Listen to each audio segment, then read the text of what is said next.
If you are a Kenyan and familiar with its capital city, Nairobi, you must have heard or been to a certain part of the city called Yaya Centre. I am not taking you through a tour of Nairobi or Yaya Centre or the noisy matatu culture, but some fascinating history behind the Yaya Centre Complex. Yaya Centre is a huge building, the exemplification of opulence and sophistication. Heavy vocabulary, huh? If you take a look at Yaya Centre, you will notice something odd. Not this part, but this one. As the east wing of Yaya Centre thrives, the west wing remains isolated, depressed, and empty. Zero occupants. None. Nada. A whopping 32 floors that are not occupied. There's so much controversy surrounding the bizarre occurrence, but I will tell you what happened in less than 7 minutes. Ready? Let's go. As we discuss about the empty west wing of the center, this man will be the protagonist or the antagonist. Choose your poison. His name is Nicholas Biwott. Call him the Bull of Auckland or Turtle Man. He was the face of deep state during the 24-year rule of Daniel Arap Moi in Kenya. The larger Yaya Centre is a property of Nicholas Biwott. How did he get funds to build the Yaya Centre Complex? Iqbal and Al-Noor through their bank, Trade Bank. The Kasam brothers had advanced some loan totaling to 900 million shillings to Nicholas Biwott through their bank, Trade Bank.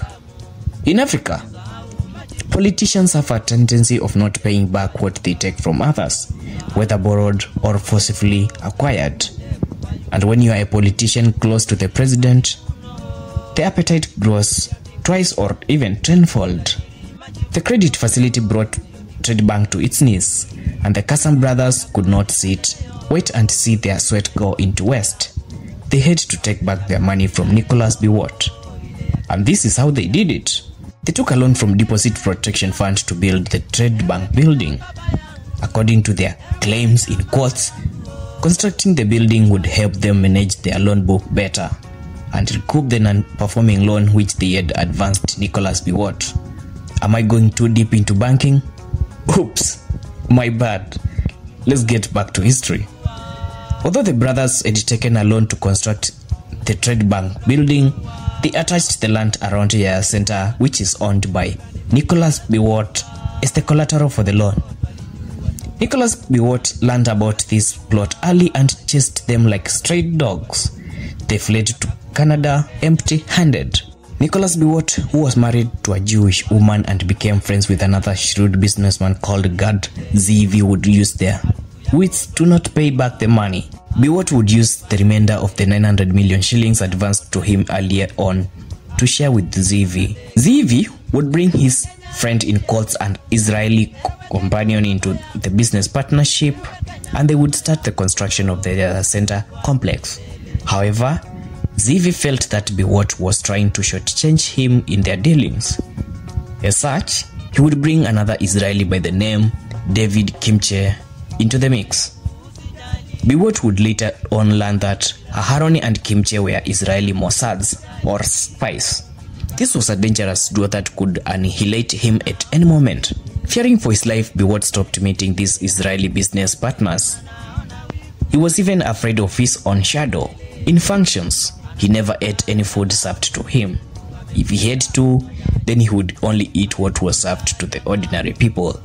In 1995, Turtle Man, Nicholas Biwott had had enough of these Israeli Mossads and wanted them dead. By that time, they were finishing up the Centre Complex, specifically the Western Wing. I told you that Turtle Man was the deep state itself, didn't I? He gave orders to the special branch, a special Kenyan force that the Kenyan's political elite uses to terrorize or eliminate distractors. Zivi, Aharoni, and Kimche had to leave Kenya immediately. They swallowed hard and decided to leave the center project, but they had to tame Biwott's pride and greed. Aharoni instructed the contractor who was building the Western Wing to do the unimaginable. The contractor had to pour concrete on the building's stairwells or communication systems and elevator shafts. And that, ladies and gentlemen, is how the Yaya Centre Western Wing remains useless.